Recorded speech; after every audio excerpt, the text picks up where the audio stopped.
At this point, pretty much everyone in the United States knows who won the general election. We know who our president-elect is. However, there's one grown-ass adult who has decided that he doesn't want to know, and he wants to live in this bubble of ignorance. His name is Joe Chandler, and he was interviewed recently. Let's take a look at what he has to say. Kind of gotten to be an expert at this. I divert my gaze from newspaper boxes. I don't venture out very often, and when I do, I wear my headphones and my sign, and people have been very respectful of my decision. Joe, may I ask, why are you doing this? Well, it was never a plan. I was invited to a gathering at a friend's house on election night to sit there with everybody else and gnaw my nails to the quick into the night, and I'm thinking, I'm just beat to a pulp like we all are. I don't want to. And the next morning, I'm an artist and a writer. I had a lot of creative work to do. I just worked in my studio all day. And at about the 24-hour mark, all I wanted to do is give myself 24 hours of blissful ignorance. And I was talking to my daughter in Atlanta, or near Atlanta, and she said, you know, you may be the only person in the country, other than those in a cave or something, who still doesn't know. So he says he lives in a small town, Brunswick, Georgia, and at first he planned on not knowing who won for like a day, and as he mentioned there, now he's just kind of like going as long as he can without knowing, which is an interesting strategy. So he also has like this sign that he wears around, you know, his neck. I don't know who won. Don't tell me. He's wearing the earmuffs. I don't know how I feel about this because it's goofy, but I get it. I get it, right? And he's right. Like the first day, it's fun and it's interesting. It's like when you record a live sporting event because you can't watch it and you don't want to know who won. Then you go home and you watch it by yourself and you're like, oh, I can't believe this happened. But dude, come on. I mean, what is the point of not knowing for this long? It's silly. I hope he doesn't Google himself and come across this video with like oh wait, we're covering the results. Kind of. Can you see? He's not gonna. Not really. He's not gonna Google. There we go. He's not gonna Google this and find out that we're talking about him because he's a fraud. So. He probably is. I think there's a possibility he knows. Even if he doesn't know, I'm going with it. He doesn't know, fine. But this is Kanyeing it in a different way. Okay. He's looking for attention. Now, at first maybe he wasn't. That first 24 hours, he's like, it was just a fun game to himself. He's in a small town. It's not like he thinks he's gonna end up on, is it Good Morning America or Today's Show? Yeah. But now that he is, he's like, oh, you guys know I'm an artist. I sell things. You want to go to my website? Get the fuck out of here, man. What I find, it's funny. You know what I find funny about that whole interview, though? You have a so-called news organization interviewing a guy who doesn't want to know the results of the election, and they're so giddy about it. They're like, you don't want to know? Yes! Yes! We can continue doing what we've been doing, right? Like, you want to remain ignorant? Awesome! Now we don't have to feel bad about the fact that we don't do the news.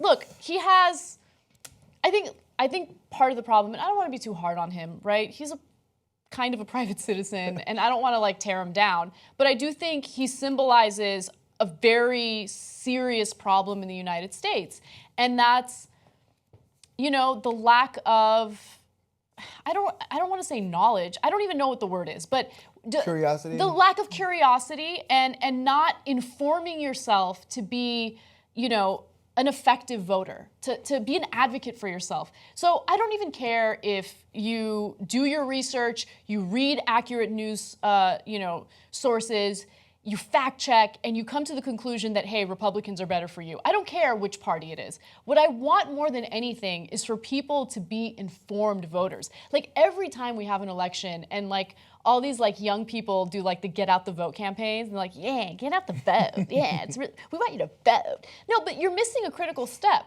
Like, please read the fine print with the ballot initiatives. Please understand what you're voting for. Like this giddiness about being ignorant is not cool. Like, I don't think it's funny. You know, okay, so of course I agree with you, but here's where I disagree. I mean, people always want to overemphasize the importance of voting, and I get it.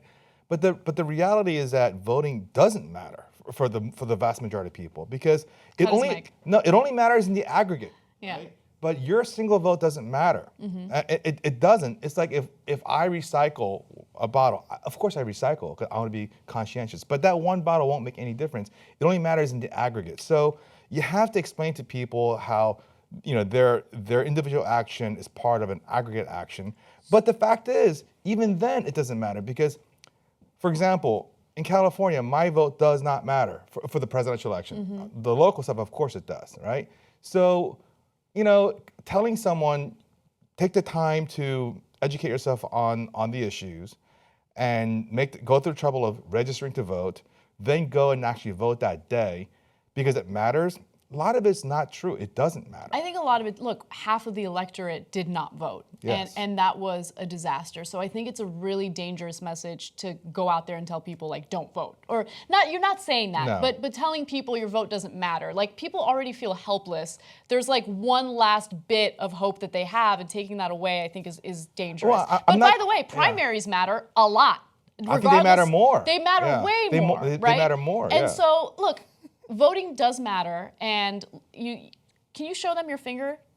Oh. Yeah. See, the millennials that do the get out the vote campaigns, they kicked his ass for his, your vote doesn't matter tirade. So just keep that in mind. But voting does matter, and primaries are incredibly important. The ballot initiatives are incredibly important, and especially when it comes to that, you have to make sure that you're an advocate for yourself and you know what you're getting yourself into. Yeah, look, but I also, again, I agree with everything you're saying, and I try to do all of that. But I also want to make the other point, which is that, I don't want to overstate the importance of voting, because I think people know. People know. I don't think they do. I think a lot of people feel like their vote doesn't matter. Right, because it doesn't, right? It doesn't. Honestly, it does not matter for that person, okay? If you are busy, you're working some $30,000 a year job, you have no time to take off, you're gonna take off on a Tuesday to go vote, you're gonna wait in line for a couple of hours because it's your civic duty and you must vote because your vote counts. I don't know that it does. And I think overstating the importance of voting makes people think that you're not being genuine.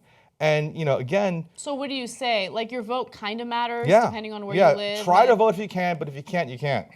I think that's crazy. Yeah. Voting matters. And, you heard both arguments, so you can decide for yourself. Look, it definitely matters much more so at the local level. So if you can educate yourself on the local judges, your local councilman or whatever, that matters a lot. I really do think that voting in the general election for the president matters so little, except for the swing states. Okay, but if you live in a red state or a blue state, it literally doesn't matter who you vote for the president. Any one person. It only matters if a massive, massive amount of people switch their minds. But what if there's a paradigm shift in a given state, and a state has been a blue state traditionally, and then all of a sudden it starts veering toward a red state because all these libs are like, we got this. And that does happen. That does happen. So don't listen to him, okay? Your vote matters. Podcast the whole 2-hour Young Turks every single day, commercial-free. All-Star Tuesdays, Aggressive Progressives, Old School, Post Games, TYT Classics. You get it all with membership. Do it now. TYTnetwork.com/join.